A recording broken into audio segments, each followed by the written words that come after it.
Welcome to today's edition of the Afternoon Edition. My name is Isa Noor, and today we are here live in the studio to actually look more, or let us listen from the words of, let me say, experts and elders in the field of environment. And just before this year, last year and a year before last, there are so many environmental issues that have actually raised concern globally, including Nigeria, most especially the north central part of the country, where we've seen relatively some environmental indices that are actually not very good.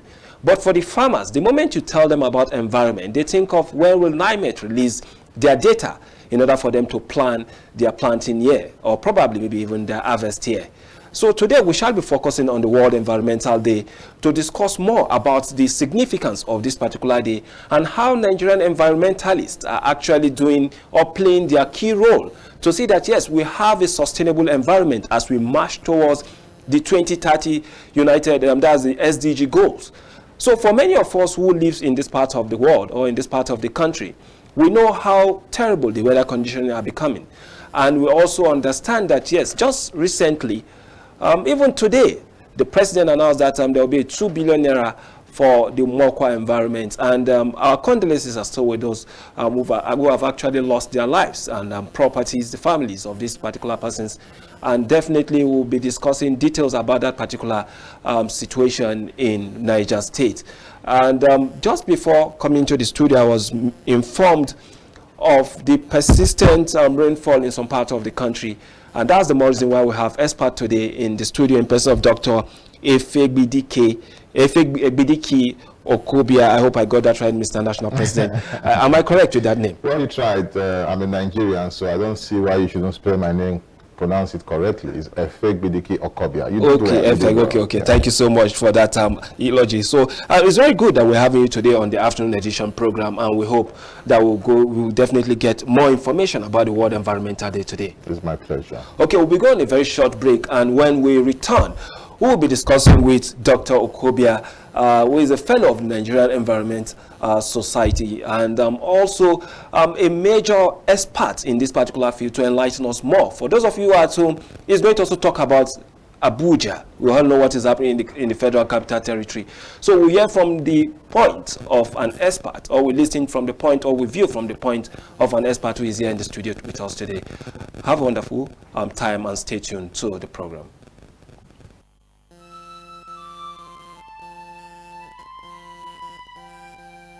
We are a nation blessed with people of diverse cultures, religions, languages, and opinions. It is ironic that we are now being ripped apart by our greatest strength, our diversity. We have allowed intolerance, insensitivity, bigotry, and nepotism to blind our vision of the greatness we can achieve working together as one. We may not have the same culture, nor religion, nor language, but we all belong to the same nation by the divine will of God. We did not choose to be Nigerians. Nigeria chose us. This nation is our divine heritage, and if we open our eyes, we would realize that what divides us pales in comparison to what unites us. And by the comparison and conciliation of our differences, we will grow until our differences disappear.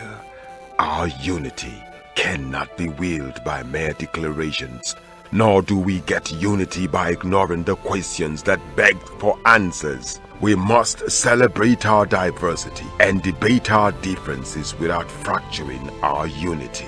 Our strength is not in our numbers, but in our unity, because even the weak become strong when united.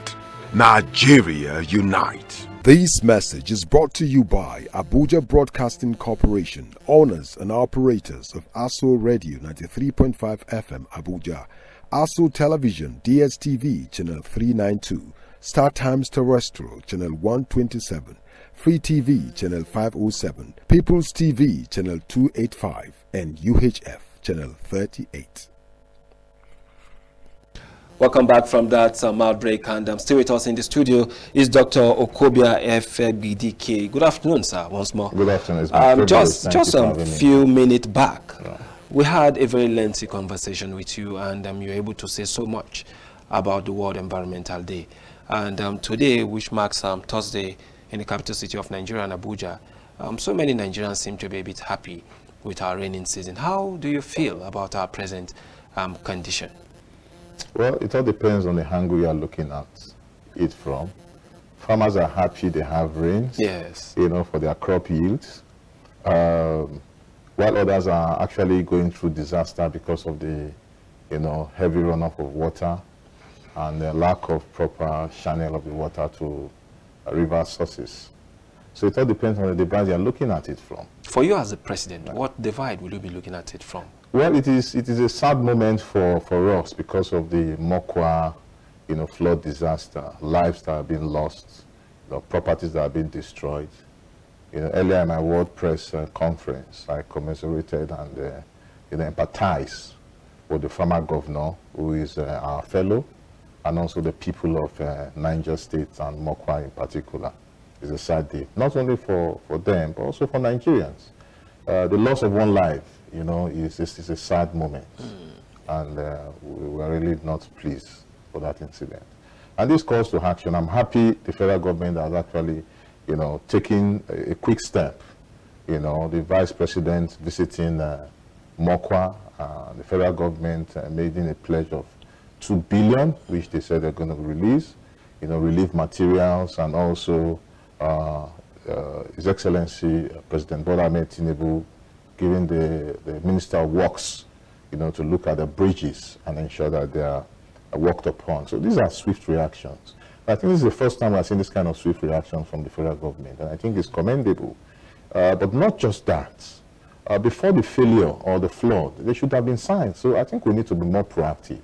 If the various government institutions who are responsible for various infrastructural protections and maintenance do the needful as at when due to be sure that the bridges are checked upon, either based on the engineering time frame, to be sure that they are in order. And if there is any cracks or maintenance that needs to be done, it's done as quick as possible. We won't be talking about loss of lives of over 200 residents in Mokwa. That was a sad, very, very sad situation for the country. But then, when you look at this particular issue, because even I read an article just recently, and somebody opined that if you look back in the last 10 years, whether we like it or not, we look deep, we discover that almost every year people actually do lose their lives. And this is not the first time, but this is more devastating that they're having this flooding. Could it be as a result of neglect of one's responsibility? Most especially, in most of the states, we have Ministry of Environment, and you are the national president of the Nigerian Environmental Society. Do you think there's a neglect somewhere? Well, I don't want to be preemptive until proper, investigation is carried out. I'm a scientist, so when we're talking about assumptions, we don't assume until an hypothesis has been put into test. And that is where investigative measures, audits on the situation is needful. Well, they might be, but I don't want to be preemptive.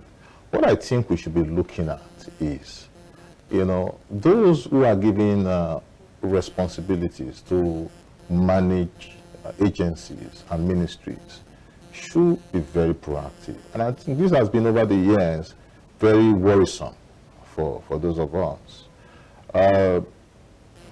Nigerians, I don't want to give all the blames to those who are in position of authority.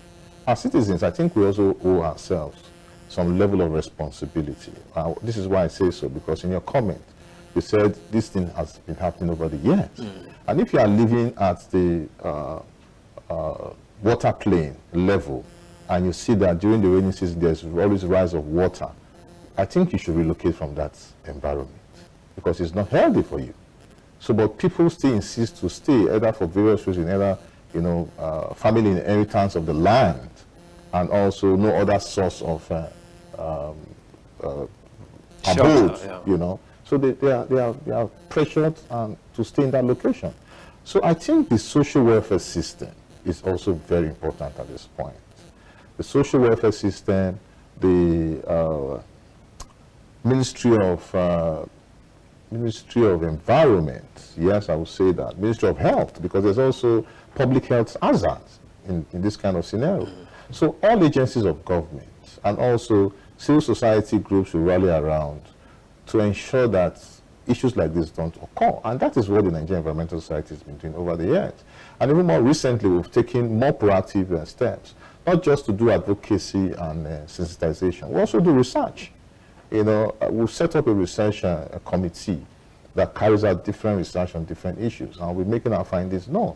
Even prior to this World Environment Day, we had some of our partners, Green Hub Africa, the United Nations in Nigeria. We did a research on, perception on environmental issues. So there are a lot we do, and I think the government needs to engage more with civil society. Civil society is not the enemy of government.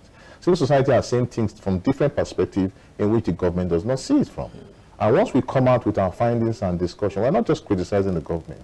There are areas in which the government has done very well, and we acknowledge and applaud them for that. But when issues are going south, we need to draw their attention to say, look, this is not right. And we think that is the position we are at this time.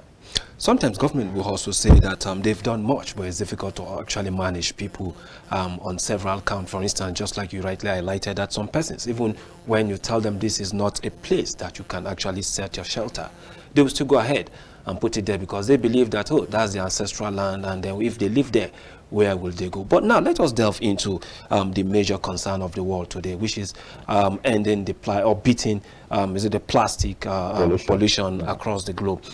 But in Nigeria, you are the Nigerian president.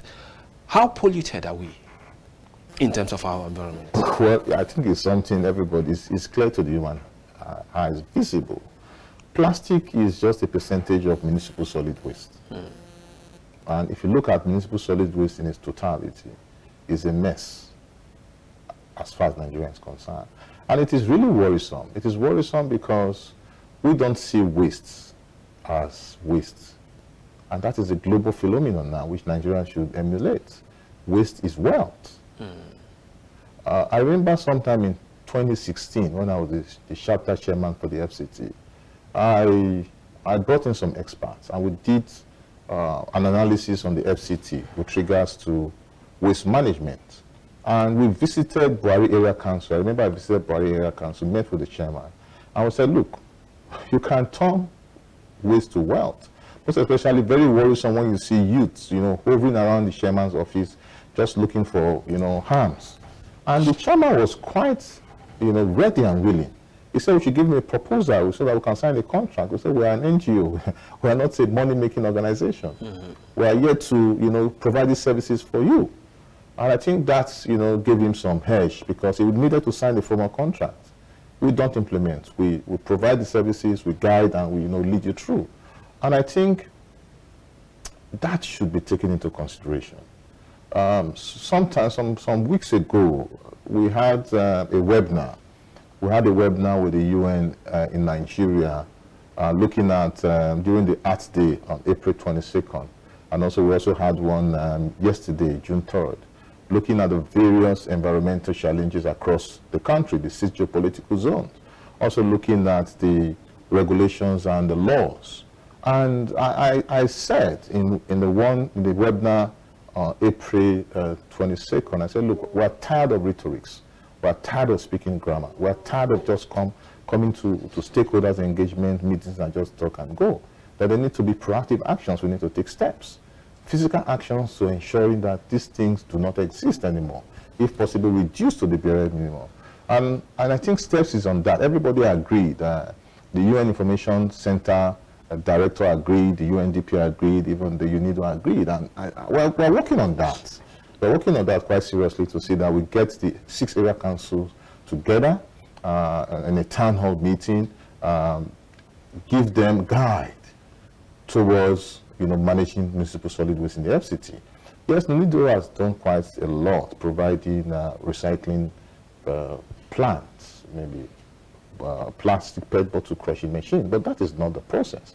You need to put some basic, legislation in place.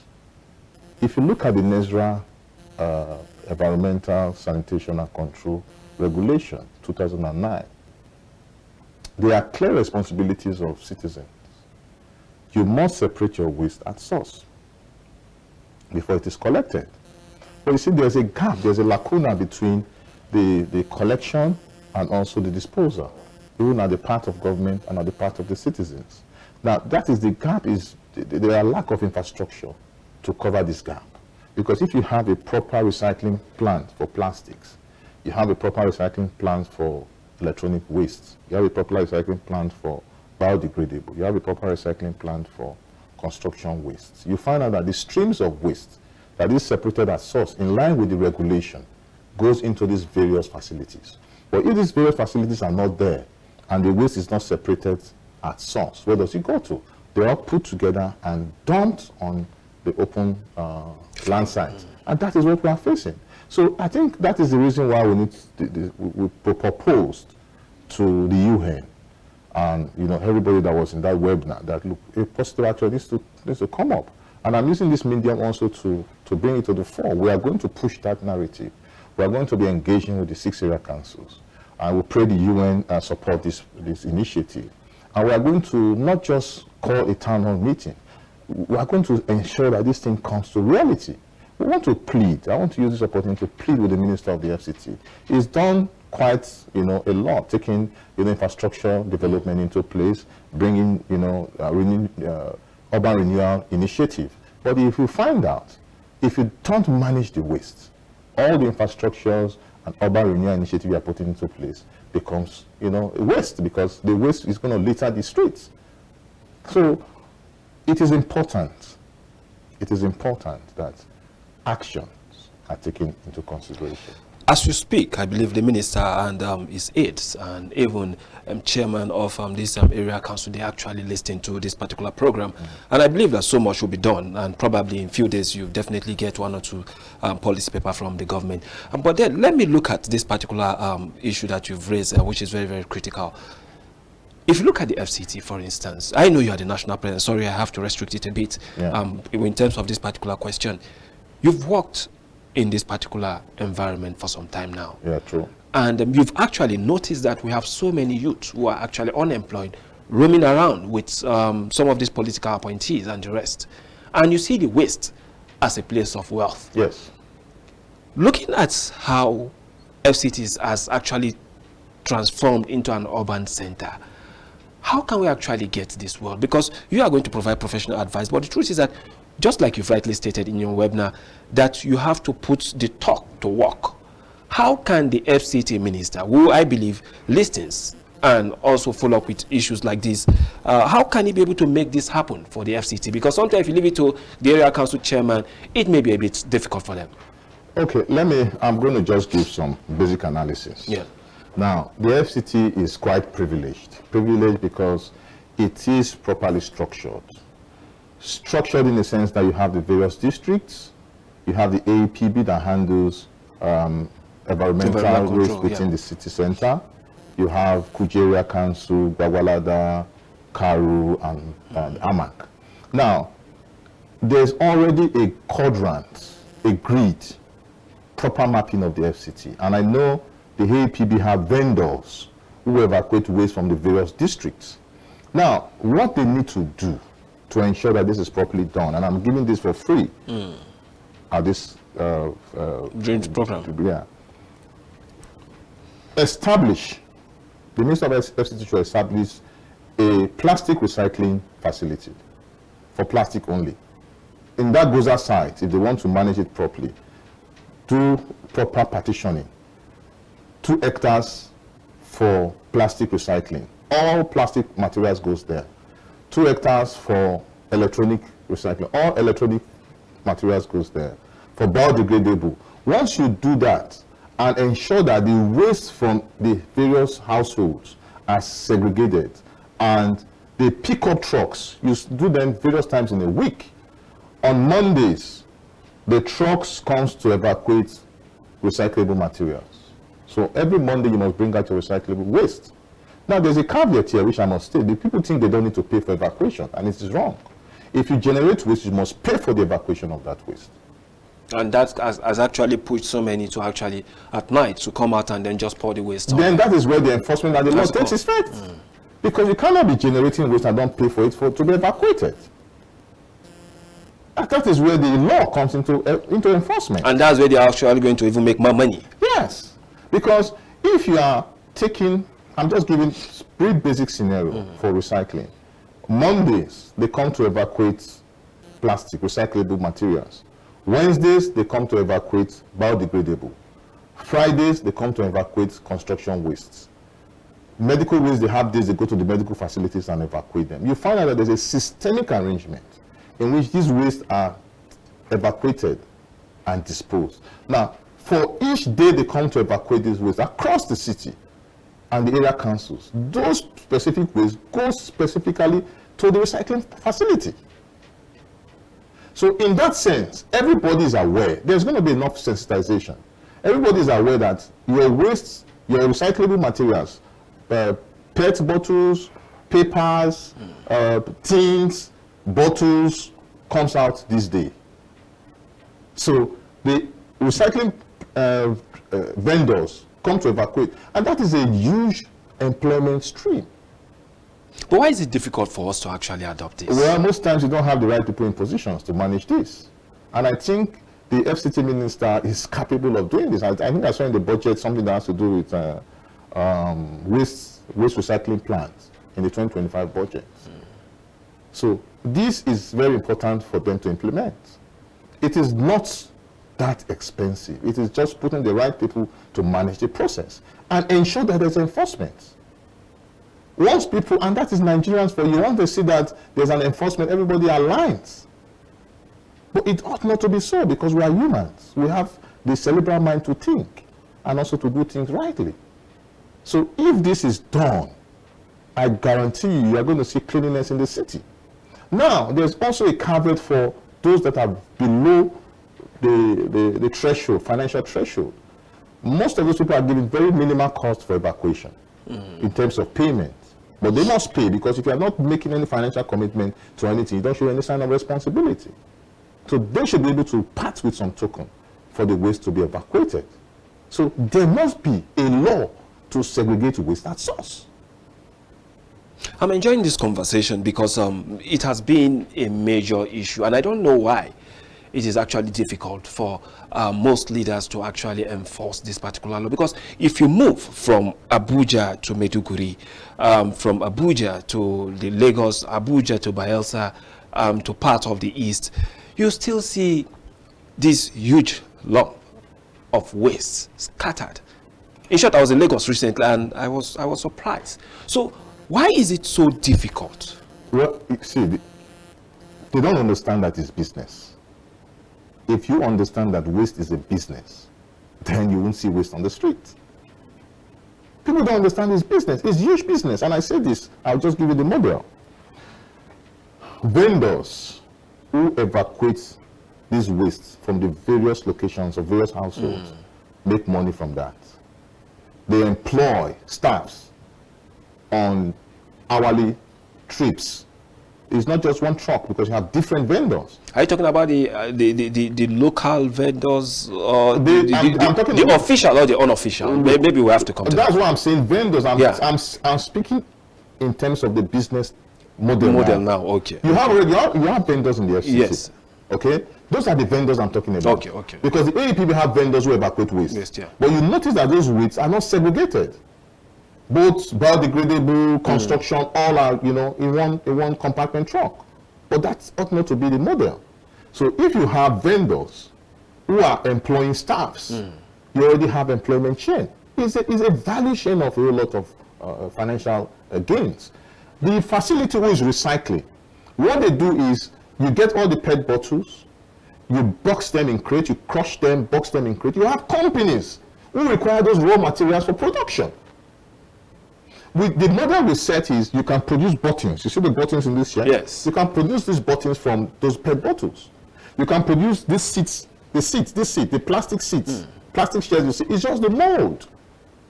So it is not waste. That's what I'm trying to make us understand. It is business. So until we begin to see it as business and get the right people to put the value chain in place, you won't see waste on the street anymore. Even if you see waste, it's going to be very minimal, very insignificant. So we should begin to look at it from that perspective. And I'm speaking here, I'm making myself available to the Honorable Minister of the FCT and also the Area Council Chairman. We have experts, professionals, Nigerians, who can give you value. What about investors? Do you have them? No, yes, we have Will investors. they be able? Okay. I said in 2016, I brought in some foreign partners to do this design. They're investors because it's a money streamer. Look, I tell you, in the webinar we held yesterday, we have Eco Waste in Edo State. You have Recycle. You have Loma. We have, all these are Loma Lagos State. You have, the percentage is just too little. And you must incentivize this business. For those who are bringing their PET bottles to the collection center, they get some stipend for bringing whatever volume.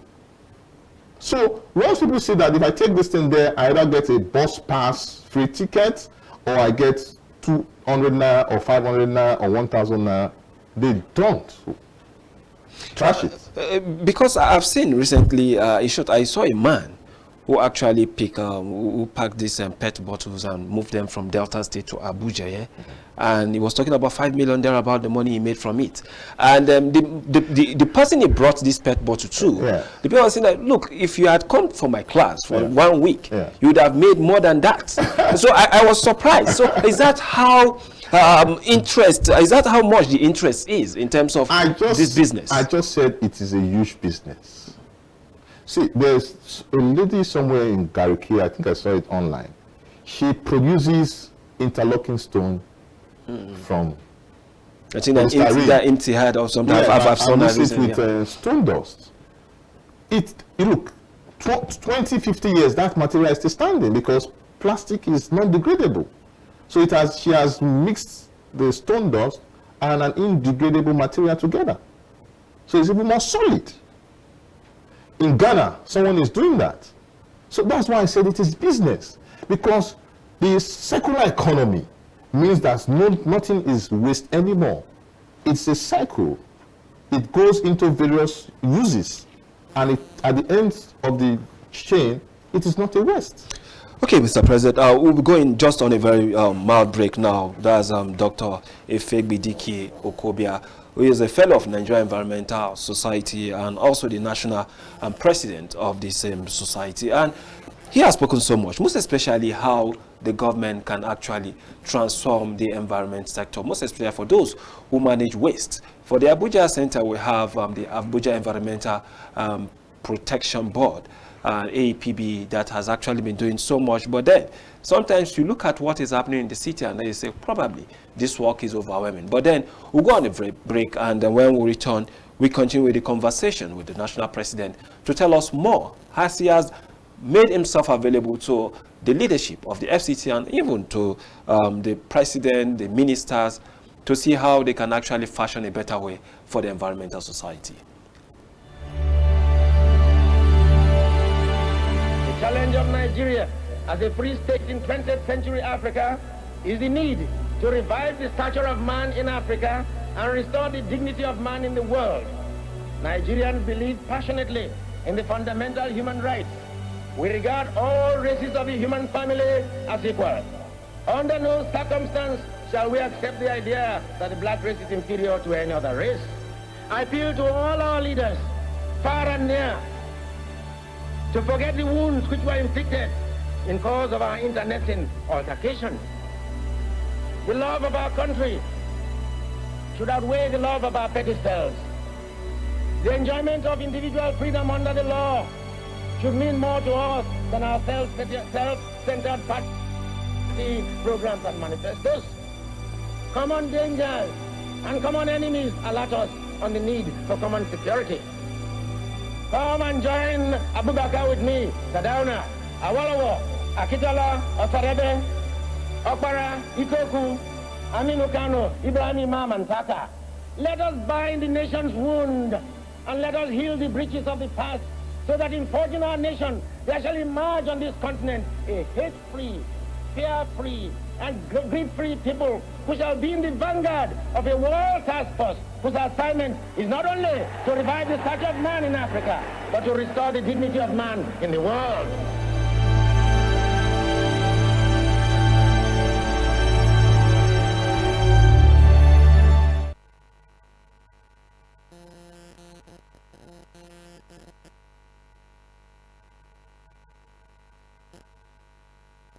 Welcome back from that mild break, and still with us here in the studio is Dr. Ifegbedike Okobia, the National President of Nigerian Environment Society, and he is also a fellow of the Nigerian Environmental Society. So, Doctor, you've stated so much, and for many, they will definitely pay you, but we're happy you are making this available on ASO TV and radio. For us, also, we support you and we support your organization to see that, yes, our environment is free of pollution. And still on this beat plastic pollution, you say it is possible to actually beat this particular pollution. True. But then still, when you look at the infrastructure that one needs to put in place, are they so difficult to put in place? Or why are we not treating our interest toward that particular angle?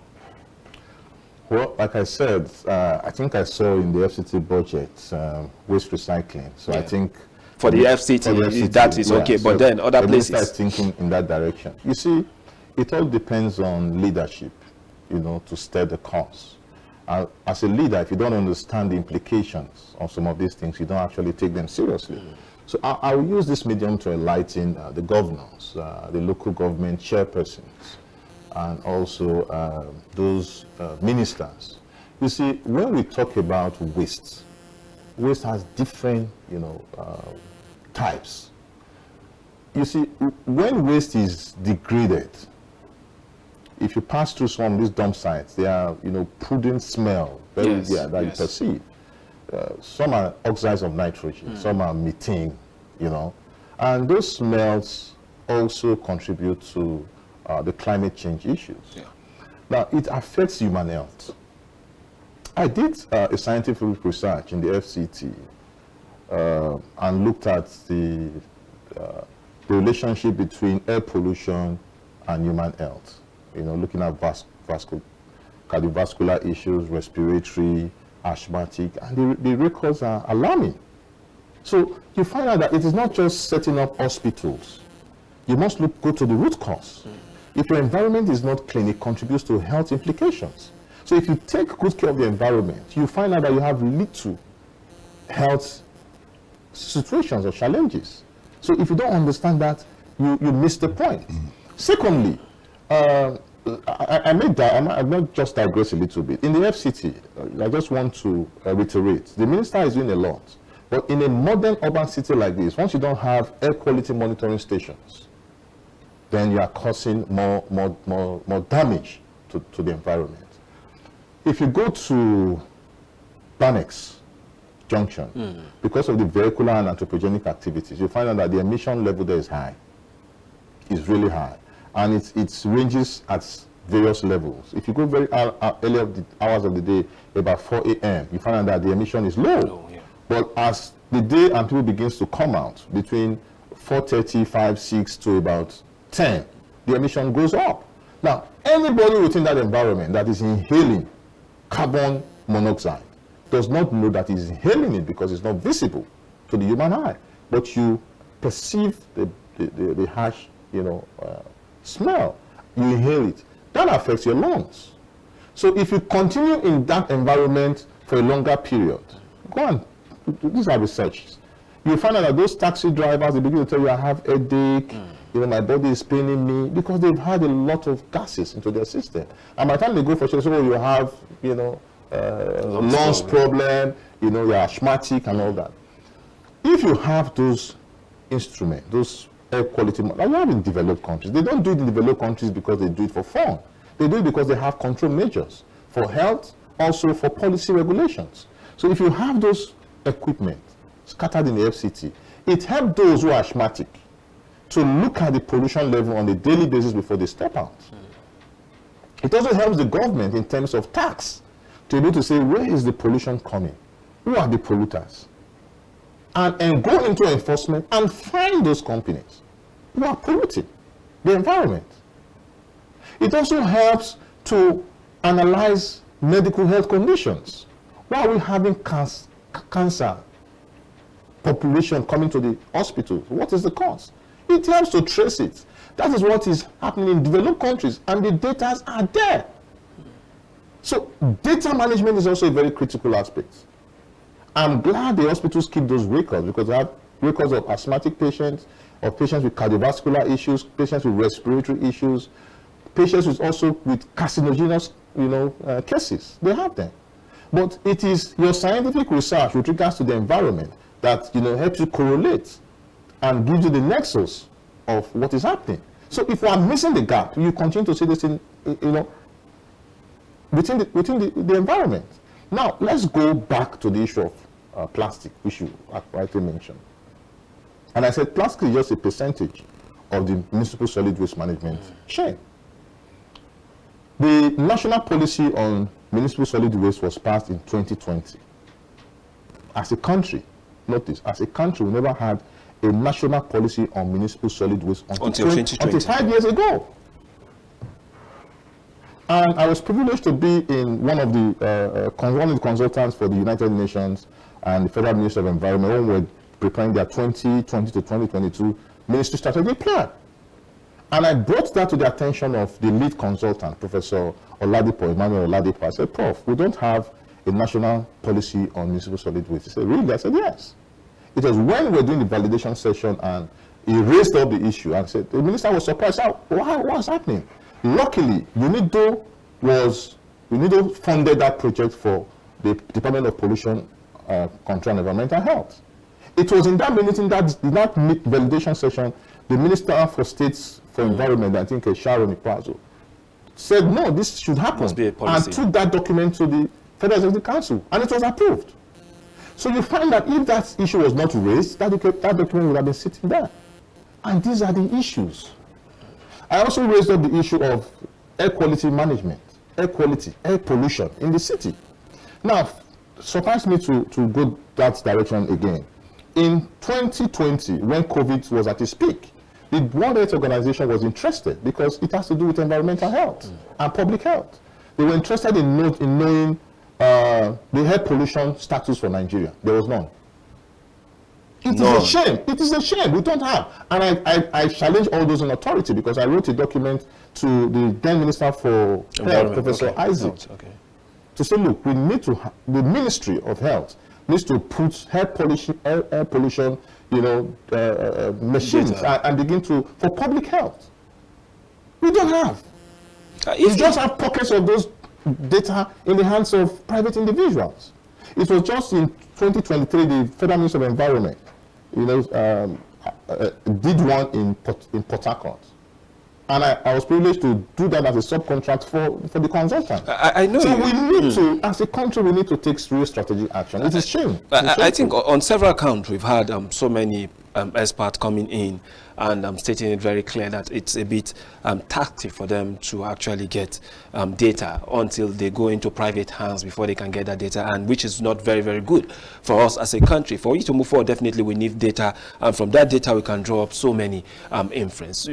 Today being the World Environmental Day, I know Nigeria Environmental Society is planning a lot. If you can just give us a summary of what you guys are actually planning to do. Okay. The FCT has quite a lot of activities planned up, and we have 34 chapters all over the country. If you go online, you see the activities in Delta, in Ebonyi, in Lagos, in Benue, in Taraba. The activities going on everywhere. And what we are doing today all over the country is sensitization and awareness. This is important because if people are not aware of the implications, ignorance is not an excuse. Whatever the implications are, they are liable to it. And I also want to use this opportunity to thank the Lagos State government and the Minister of Environment for that drastic action on the ban on single-use plastic. If we don't take some action... But the FCT, have they started implementing that? Not in the FCT. In Lagos, yes, in Lagos. I know, Lagos, and it will go into full enforcement by the 1st of July. I think you are drawing this to the ears of the minister now. Yes. Hopefully. So they should be banned on single-use plastics, because that is one of the major pollutants in terms of plastic. Okay, on the last note, what's your message to your other members of the society, just to round this up? Well, I just want to let them know that the society is going to be 40 years this year, and we're celebrating it in October in the FCT. The FCT minister is our chief host, so he's been invited, and we must be proactive. My members are good citizens. We've been tagged the environmental watchdog of Nigeria. So we are doing our bit, and I want to encourage them, please don't sleep, be awake.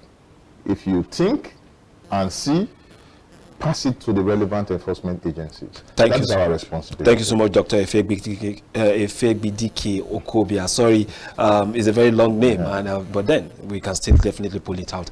And you've discussed so much today on this particular World Environmental Day. Just a few hours back, you were delivering a World Press briefing. That shows that, yes, the society is actually coming to live, unlike what we used to have before your time. And this is how far we can go today on the afternoon edition with Dr. Efegbidike Okobia, the national president of the Nigerian Environment Society, and also is a fellow of Nigerian Environmental Society. Thank you once more for being part of us. Thank you for having me. It's my privilege. My name is Issa Nuhu. Always ensure that, yes, you do the right thing to see that, yes, you have a more beautiful environment, and that way it means you should be able to practice the rules and regulation guiding our environment. Have a wonderful day and stay tuned.